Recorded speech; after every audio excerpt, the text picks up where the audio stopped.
We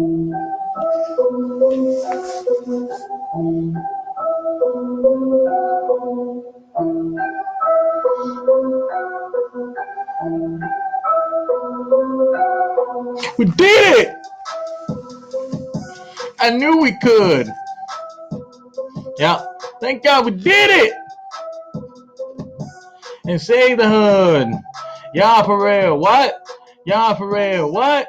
Yeah, yeah, yeah. All right. So we back. We back on the next episode of the next show. Oh yeah, baby. Gotta love that, man. Gotta love it. Not that there's anything wrong with fat caps, but got to freshen it up a bit now that I've been on the air, so to speak, a little while, and just wanted something with a little more bop, bop. Mm, mm, mm, mm, mm. Yeah. So here we go now. Hold tight. All right, week 10 NFL. Here we go. Here's my picks for this weekend. Gotta get this up, yo. Gotta get this up and going here before the game start, so y'all know it's legit. All right, here we go. And y'all know I don't do the Thursday games because there's a lot of intricacies involved in the short Thursday games, and lately, or at least since it's been incepted anyway, there's been a lot of people like getting hurt and stuff too on Thursday night. So, for that reason, it's too crazy, especially if important guys are out of the lineup, and it changes the entire complexity of the game going forward.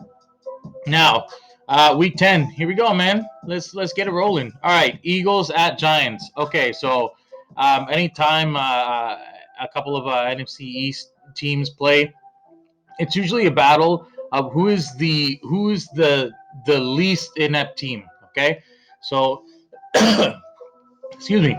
So when you're talking about the Eagles and Giants, yes, the Giants are at home, but the Eagles also have one more win, and they have the tie too, I guess, which is it's better than a loss, I guess. Theoretically, a lot of players say a tie is worse than a loss, but really, statistically, it is better, and it works in your favor if you end up getting a tie instead of a loss. So anyway, Eagles got that. I know they're on the road, but again, they're the least inept of the two teams. So I think that they'll take it on the road. Eagles. Next one, Jags at Packers. So man, the Jags don't stand a chance in this one, man. Aaron Rodgers at home. He's been pretty much money all year, so I wouldn't bet against him, especially at home, unless it's the Bucks. But yeah, Pack at home. That's who I got. Okay, so next, the team formerly known as the Redskins at the Lions.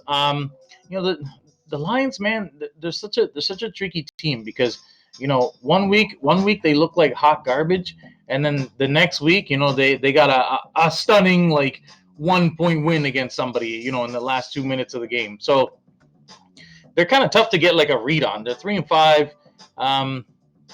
They're at home. I know that the Washington football team is fighting for their playoff lives in terms of like trying to win that NFC least division, but I don't think that desperation is going to be enough, man. The Lions are still a pretty decent team for all intents and purposes, and they're going to be at home, so I would definitely take the Lions. Next one, the Texans at the Browns. So the Texans have been pretty much garb all year, with the exception of their only 2 wins.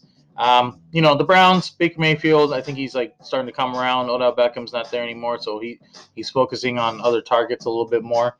And the Browns are at home, so I mean, just for that simple reason, just because it's the Panthers, just because it's the Texans, they've been garb all year, and the Browns are at home, so take the Browns. Okay, so next one, Bucks at Panthers. I think if you've been watching football at all this year, you could probably get a good read that Tom Brady doesn't usually follow up a dreadful, terrible game with another one. So the Bucks are on the road, but the Panthers have been pretty much garbage all year. They've been competitive. They've been in some games.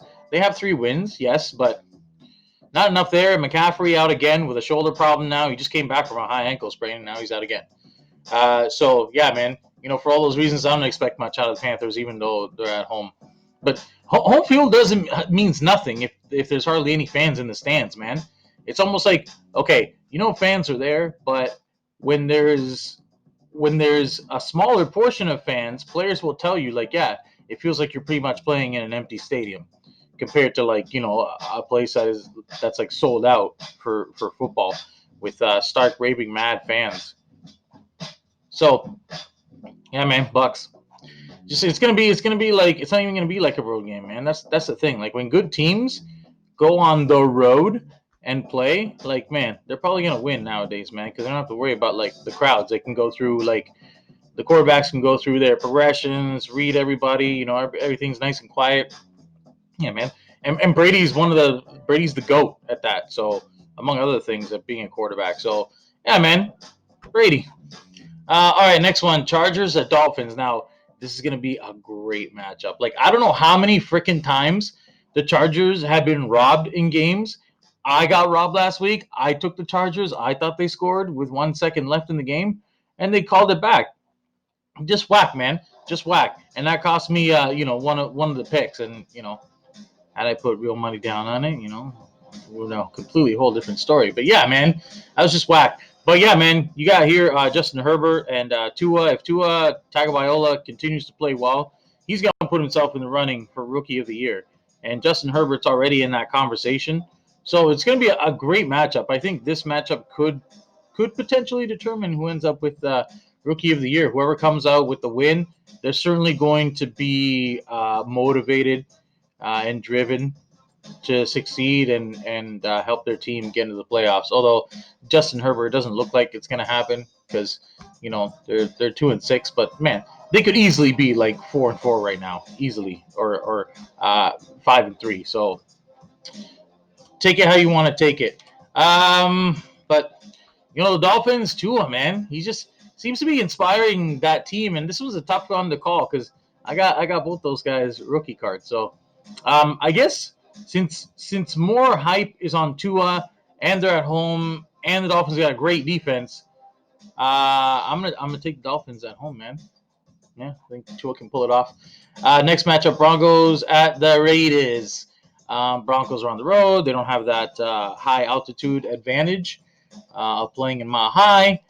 Raiders are at home. They're 5-3. They're coming off a big win themselves, I believe. Yeah, I think that was pretty sure that was the game against the Chargers. Actually, it was the Raiders. Yeah, so the Raiders ended up winning that game miraculously thanks to the refs. But yeah, man, they're 5-3 now. They're at home. I'll take the Raiders. Okay, this one's gonna be sick matchup. All right, Jesse. I don't know what your in-game preview is gonna say on Facebook. For those of you that follow Cecil be damned, he's a huge Bills fan, and that's been well documented on my show because Jesse's a homie of mine, loves his Bills, loves football. But in this one, buddy, this could be a trap game, man, for your Bills. I mean, they're coming off a huge victory. At home. Now they're gonna have to go on the road and play in Arizona, in Kyler Murray's house, and they've got an improving defense. They're gonna have to try and stop Kyler from running around all over the place. He's gonna be pissed about losing his last game, so he's gonna come out with fire and juice and swag and all that. But I mean, this was such a tough one to call, man. I mean, you know what, Jesse? I'm gonna give you the benefit of the doubt on this one, homie. I'm gonna take the Bills on the road. That's a really freaking tough call, man. That's a really freaking tough call. But I'm gonna go with the Bills, I'm gonna go with the Bills. All right, moving on. Next one. 49ers at the Saints. Niners are still like completely hobbled, completely decimated. Now they don't even know if like Garoppolo is the quarterback of the future, man. So meanwhile, the Saints just absolutely dummied the Buccaneers, whom many thought were like, the class of the NFC. So it looks like they got outclassed by, Drew Brees and all that. So yeah, man. And the Saints are at home, They play in that dome, man, like it's nothing. So yeah, man, Saints easy, man. They're definitely gonna win. All right, next one, it's another tough call, and this one, I gotta give a shout out to my boy Jakey because here we go with the Seahawks. All right, man, Seahawks at the Rams. Okay, the last time the Rams got beat ugly and they had a home game, their next game, and this already happened next year. That home game was against Chicago, and they murked Chicago. And Chicago's not a half bad team. All right, so I mean, Russ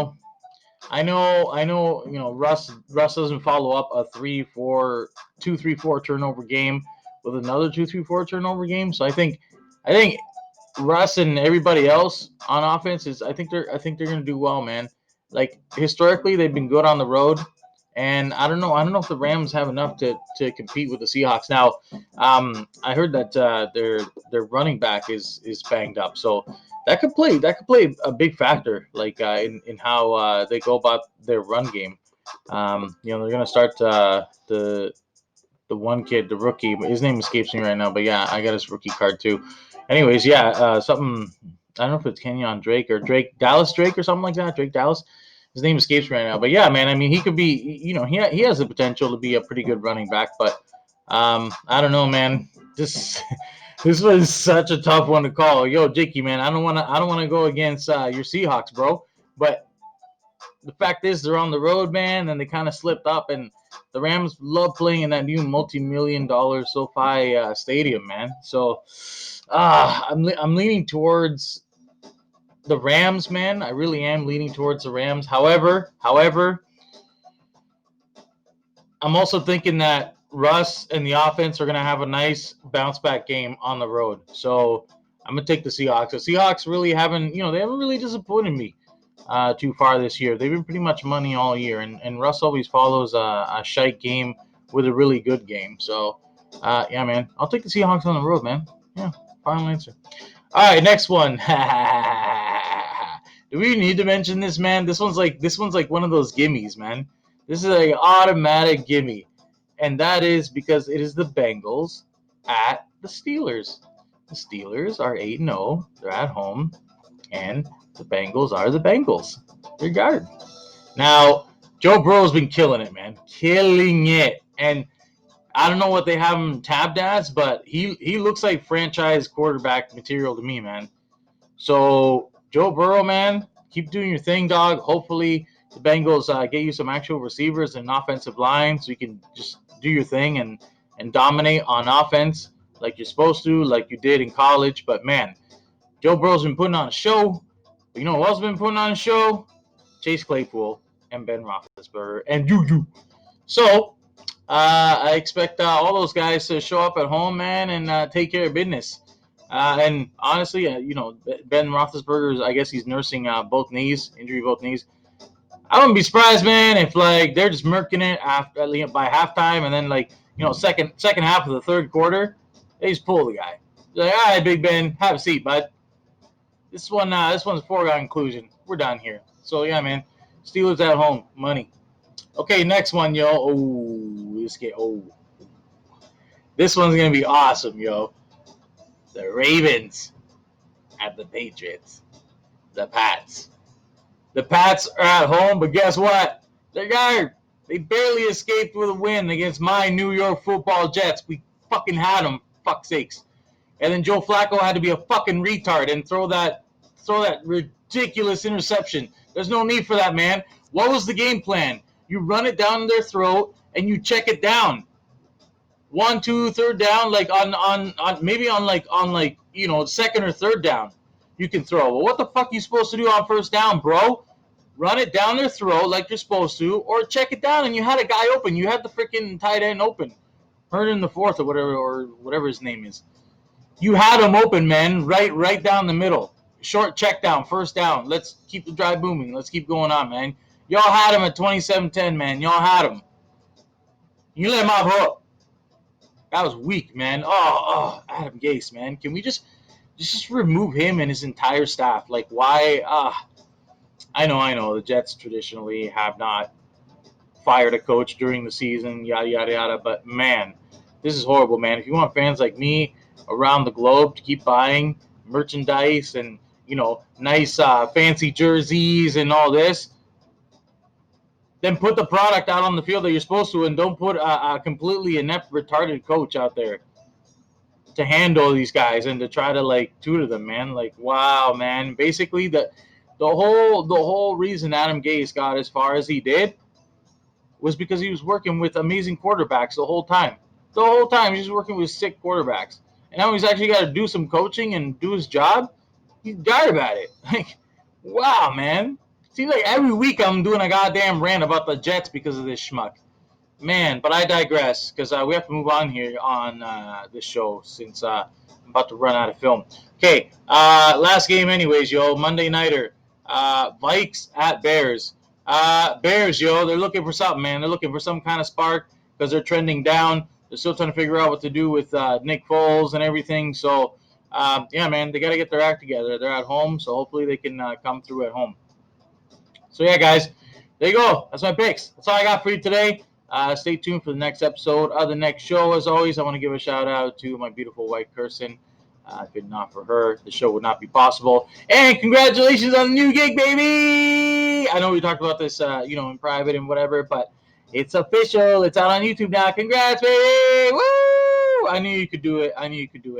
All that hard work, you had a goal, you stuck to it, you were driven, you worked hard, and you've been rewarded. And many good things to come. So congratulations, Kirsten. I'm proud of you, more than you probably know. But here, it's out on YouTube. So there you go. And yeah, as always, I want to give a shout out to my baby girl, Sophia, as well, the apple of my eye. The reason I wake up every morning, sometimes literally the only reason that I have to get up so early in the morning. But God bless her. I love that child. Daddy loves you. I hope you're watching this, baby girl. And I hope all you guys continue to watch out there. So stay tuned for the next episode of the next show. Enjoy the games this weekend, y'all. Peace out.